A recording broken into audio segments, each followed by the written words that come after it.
es David García Alvarado, soy estudiante de la carrera de odontología y les voy a hablar de algunos mecanismos del sistema respiratorio.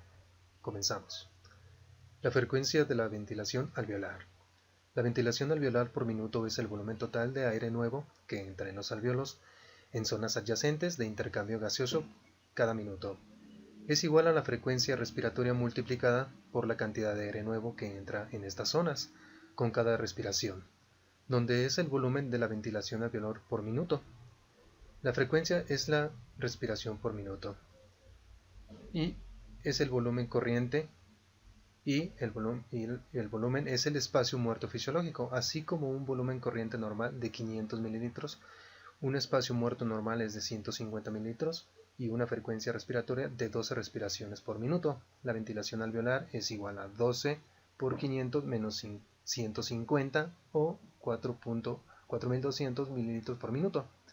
La ventilación alveolar es uno de los principales factores que determinan las concentraciones de oxígeno y dióxido de carbono en los alvéolos. Por tanto, casi todos los análisis del intercambio gaseoso de los capítulos siguientes del aparato respiratorio ponen de relieve la ventilación alveolar.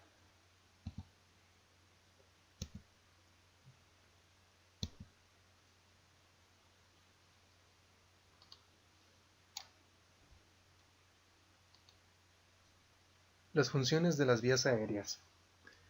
El aire se distribuye a los pulmones por medio de la tráquea y los bronquios y los bronquiolos. Aquí tenemos un esquema donde podemos ver los grandes vasos como lo que es las venas, las arterias y las venas pulmonares. También podemos ver los pulmones y los segmentos pulmonares, hasta los bronquiolos terminales donde tenemos los alvéolos donde sucede la hematosis o el intercambio gaseoso.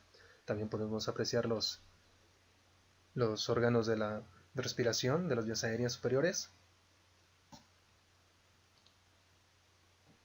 A continuación, el reflejo del estornudo. El reflejo del estornudo es muy similar al reflejo tusígeno, excepto que se aplica a las vías aéreas nasales en lugar de a las vías aéreas inferiores. El estímulo desencadenante del reflejo del estornudo es la irritación de las vías aéreas nasales. Los impulsos eferentes pasan a través del quinto par craneal, que ya conocen, que es el trigémino, hacia el bulbo, donde se desencadena el reflejo. Se produce una serie de reacciones similar a la que ocurre en el reflejo tusígeno, pero la úvula desciende, de modo que grandes cantidades de aire pasan rápidamente a través de la nariz, contribuyendo de esta manera a limpiar las vías aéreas nasales de sustancias extrañas.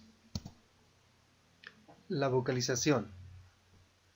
El habla implica no solo el aparato respiratorio, sino también a centros específicos de control nervioso del habla de la corteza cerebral, centros de control respiratorio del encéfalo y las estructuras de la articulación y resonancia de las cavidades oral y nasal. El habla está formada por dos funciones mecánicas muy importantes. Uno es la fonación, que se realiza en la laringe, y dos, la articulación, que se realiza en las estructuras de la boca. La fonación. La laringe, que se muestra en la figura que tenemos a un lado, está adaptada especialmente para actuar como vibrador. Los elementos vibradores son los pliegues vocales, que habitualmente se denominan cuerdas vocales.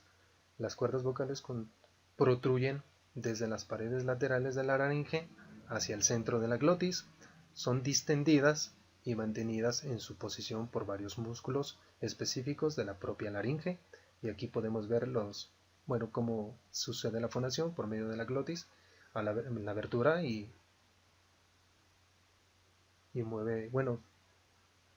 hace que las cuerdas vocales se distiendan o se vibren, y por eso tenemos el mecanismo de la fonación. La fisiología del sistema circulatorio pulmonar. Los vasos pulmonares, la arteria pulmonar, solo se prolonga 5 centímetros desde el extremo del ventrículo derecho para dividirse a continuación en las ramas principales a izquierda y derecha.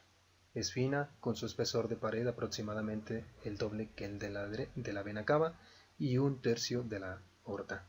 Todas las ramas arteriales pulmonares son muy cortas. Al igual que las arterias pulmonares, las venas son también cortas. Por sus características de distinta actividad, son parecidas a las venas de la circulación sistémica. Los vasos bronquiales. La sangre también fluye a los pulmones a través de varias arterias bronquiales en una cantidad que se supone de 1 a 2% del gasto cardíaco total. Una vez que esta sangre ha pasado a través de esos tejidos, ingresa a las venas pulmonares y entra a la aurícula izquierda en lugar de llegar a la aurícula derecha.